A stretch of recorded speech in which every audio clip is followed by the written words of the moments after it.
Θα συνεχίσουμε με ένα θέμα δικό μας, τη μνήμη εδώ που πόσα χρόνια συμπορούν το πρώτος που βγάλει τη μνήμη.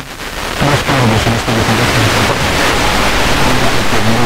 στη μνήμη στα Ευρωπαϊκά, στη Μήτρα Κατάλη, πρώτος, διοργανώνει ο ΨΑΤ, Πανελλήνιος Σύνδεσμος Αθλητικού Τύπου, σε συνεργασία, συμπεριογραμματές δηλαδή, Ένωση Ποδοσφαιρικών Σωματείων Μακεδονίας και η ΕΣΥΝΘ, Ένωση Συντακτών Μακεδονίας και Θράκης. Στη τηλεφωνική γραμμή είναι ο πρόεδρος του ΨΑΤ, ο κύριος Τριανταφύλου. Καλησπέρα κύριε Τριανταφύλου. Σωτήρη. Καλησπέρα Γιάννη, καλησπέρα σε όλους. Και Σαντώνη και ο Αξιωμάτων μαζί είμαστε. Καλησπέρα. Λοιπόν, ένα το τουρνουά 9 χρόνια. Να συμπληρώνουμε, είναι το ένα το τουρνουά φέτος. Και είσαι εκ των πρώτων Γιάννη που ξεκινήσαμε αυτό το τουρνουά.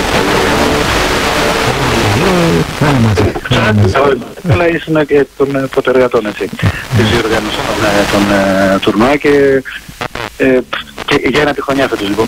Θα μαζευτούμε με τον δασκάλο, όχι μόνο των δημοσιογράφων της Θεσσαλονίκης, αλλά νομίζω ένα εκ των